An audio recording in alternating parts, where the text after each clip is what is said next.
جب حضرت عثمان غنی رضی اللہ تعالیٰ عنہ کا محاصرہ کر لیا گیا اور یہ خلافت کا آخری آپ کا دور ہے، 82 سال کی عمر، تاریخ کا دردناک باب ہے کہ حضرت عثمان غنی پر 40 دن تک پانی بند رہا۔ وہ ایک منصوبہ تھا، 3 لوگ 3 مختلف شہروں سے چلے،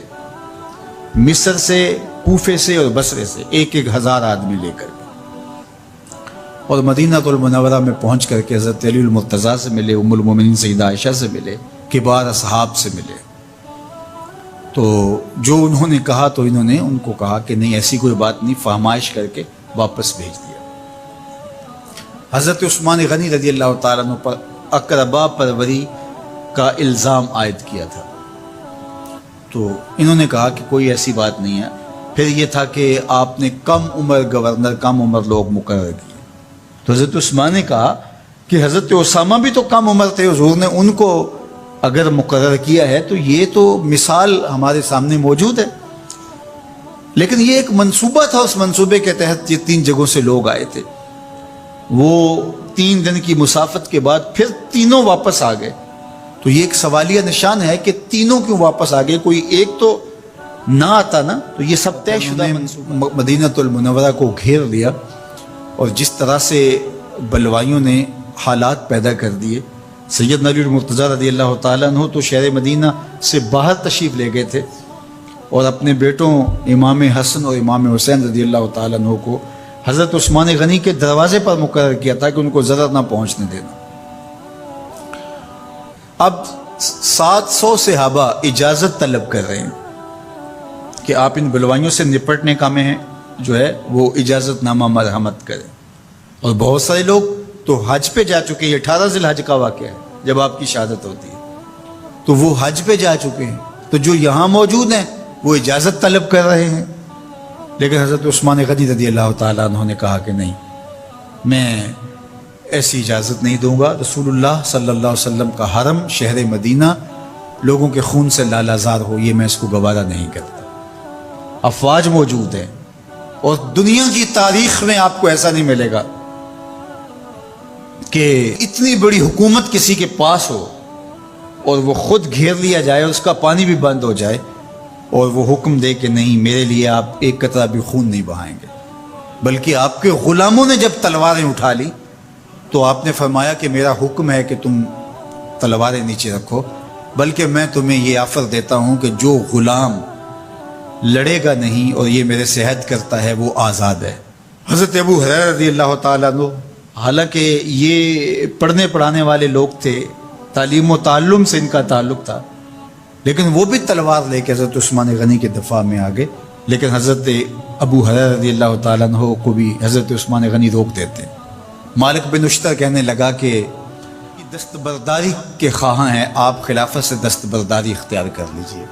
تو حضور علیہ الصلوۃ والسلام کے اس جانثار صحابی نے، حضرت عثمان غنی نے فرمایا یہ نہیں ہو سکتا۔ دستبردار کیوں نہیں ہوئے؟ لگتا تھا یہ سب سے زیادہ آسان تھا، لیکن حضور نے ارشاد فرمایا تھا، اے عثمان، تمہیں اللہ ایک قمیص پہنائے گا، لوگ اس کو اتارنا چاہیں گے، تم کبھی نہ اتارنا۔ تو اس سے مراد خلافت کی قمیص ہے، اور ان کی شہادت کی خبر بھی اللہ کے محبوب علیہ السلام نے دی تھی، اور اگر آپ دستبردار ہو جاتے تو یہ ایک کھلونا بن جاتا، بازیچہ بن جاتی خلافت۔ چند آدمیوں کے پریشر سے خلافت سے دستبرداری کرنا پڑتی۔ اچھا، ایک یہ سوال بھی پیدا ہوتا ہے، چند باغی تھے، ان کو کس طرح کچل دیا جاتا؟ لیکن حضرت عثمان غنی یہ نہیں چاہتے تھے۔ ایک تو یہ کہ مدینے کی حرمت پامال نہ ہو، اور دوسرا پورے عالم اسلام کو آگ لگانے کا جو منصوبہ تھا، 3,000 آدمی لایا گیا ایک منصوبے کے تحت، اور انہیں لاشیں چاہیے تھیں، اور جو ان کے پیچھے کام کر رہے تھے نادیدہ ہاتھ، ان کا منصوبہ یہ تھا کہ یہاں سے مختلف سمتوں میں، یہ تینوں شہر مختلف سمتوں میں تھے، تینوں سمتوں میں جب لاشیں جائیں گی تو پورے عالم اسلام کو ہم جو ہے وہ خانہ جنگی کی آگ میں دھکیل سکیں گے۔ تو حضرت عثمان غنی ان سازشوں سے آگاہ تھے، تو سب سے اہون اور آسان یہ تھا کہ قربانی پیش کر دی جائے، اور پھر انہوں نے سن بھی رکھا تھا کہ 2 شہید ہیں، شہید تو انہوں نے بہرحال ہونا ہے، تو لہٰذا میں خلافت سے دستبردار بھی نہیں ہوں گا، اور شہر مدینہ کی حرمت بھی پامال نہیں ہونے دوں گا، اور تیسری بات یہ ہے کہ میں خود مظلوم شہید کر دیا جاؤں، تو تو آپ نے یہ گوارا کر لیا۔ تو 18 ذوالحج تھا، جمعے کا ہی دن تھا، اور حضرت عثمان غنی رضی اللہ تعالیٰ عنہ روزے سے تھے، عصر کا وقت تھا، قرآن مجید کی تلاوت کر رہے تھے۔ حضرت امام حسن، امام حسین اور حضرت عبداللہ بن زبیر اور دیگر لوگ آپ کے دروازے پہ پہرا دے رہے تھے، لیکن باغی پچھلے گھر سے دیوار پھلانگ کے آپ کے گھر میں داخل ہوئے اور تلوار سے وار کیا۔ آپ کی زوجہ حضرت نائلہ آگے بڑھی اور ہاتھ سے روکنا چاہا، آپ کی انگلیاں کٹ گئی۔ پھر دوسرا وار کیا تو حضرت عثمان غنی رضی اللہ تعالیٰ عنہ کا دایاں ہاتھ کٹ کے گر گیا۔ حضرت عثمان غنی رضی اللہ تعالیٰ عنہ نے افسوس کیا اور کہا کہ تم نے وہ ہاتھ کاٹ دیا جس سے میں وحی کی کتابت کیا کرتا تھا۔ پھر اس کے بعد آپ پر 9 وار کیے گئے اور آپ کو شہید کر دیا گیا، اور آپ کا خون قرآن مجید پڑھتے ہوئے اس آیت پہ گرا، فَسَيَكْفِيكَهُمُ اللَّهُ وَهُوَ السَّمِيعُ الْعَلِيمُ۔ حضرت عثمان غنی رضی اللہ تعالیٰ عنہ مظلوم شہید کیے گئے، بھوکے اور پیاسے شہید کیے گئے، ظلماً شہید کیے گئے۔ حضرت عبداللہ بن عمر رضی اللہ تعالیٰ عنہ فرماتے ہیں کہ حضور فتنوں کا ذکر کر رہے تھے کہ فتنے ہوں گے، بہت بڑے فتنے ہوں گے، تو ایک شخص نے چادر اوڑھی ہوئی تھی اور وہ مجلس واعظ کے قریب سے گزرا جہاں حضور کچھ ارشاد فرما رہے تھے، تو آقا کریم نے اشارہ کر کے کہا اس دن یہ شخص حق پہ ہوگا۔ عبداللہ بن عمر کہتے ہیں کہ میں اٹھا اور جا کے دیکھا تو وہ حضرت عثمان تھے، تو میں نے حضرت عثمان کے چہرے کو پکڑ کے تھوڑا سا حضور کی جانب کیا اور میں نے کہا حاضہ حضور، یہ اللہ کے محبوب فرمایا ہاں یہی،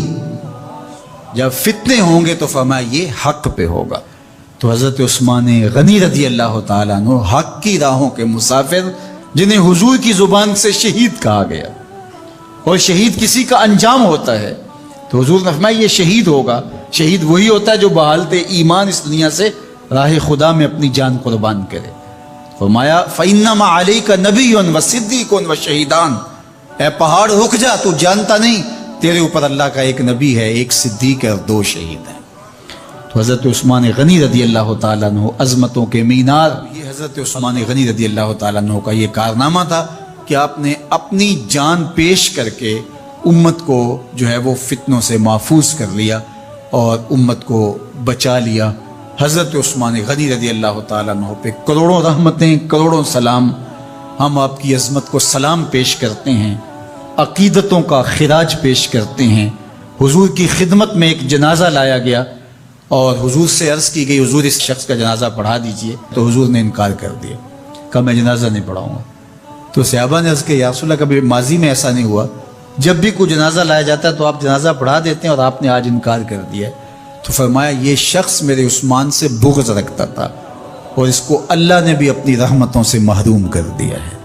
حضور نے اس شخص کا جنازہ نہیں پڑھایا جو مبغض عثمان غنی رضی اللہ تعالی عنہ۔ تو اب آپ اندازہ کیجئے وہ کتنا بدبخت شخص ہے جو حضرت عثمان سے بغض اور دشمنی رکھتا ہے۔ حضرت عثمان غنی رضی اللہ تعالی عنہ سے اللہ کے محبوب علیہ السلام نے کتنی خوبصورت ارشاد فرمائی، میں اس سے حیا کیوں نہ کروں جس سے اللہ کے فرشتے بھی حیا کرتے ہیں۔ یعنی عثمان غنی وہ ہیں جس سے اللہ کے فرشتے بھی حیا کرتے ہیں، اور جو عثمان غنی کا حیا نہیں کرتا اس سے بڑا بے حیا کون ہو سکتا ہے۔ حاکم نے مستدرک کے اندر روایت ذکر کی ہے کہ بہت سارے صحابہ حضور کی بہت ساری خوبیوں کے مظہر تھے، اور سب سے زیادہ حضور کے خلق کے مشابہ حضرت عثمان غنی رضی اللہ تعالیٰ، اور خلق میں سب سے اونچا درجہ حیا کا ہوتا ہے، تو حضرت عثمان غنی رضی اللہ تعالیٰ عنہ حیا کے اس مقام پہ فائز المرام تھے جو انہی کا مقصوم تھا۔ اللہ ہمیں حضور کے اہل بیت، حضور کے اصحاب، بلکہ حضور کے در کی مٹی کی تعظیم بھی نصیب کرے۔ اقبال نے کہا تھا خاک طیبہ از دو عالم خوش ترست، آن خنک شہرے کے آنجا دل برست۔ ہمیں تو طیبہ کی مٹی بھی اچھی لگتی ہے اس لیے کہ وہاں محبوب تو اس چیز کی متقاضی ہوتی ہے، محبوب کی راہوں کو بھی سلامی پیش کی جائے،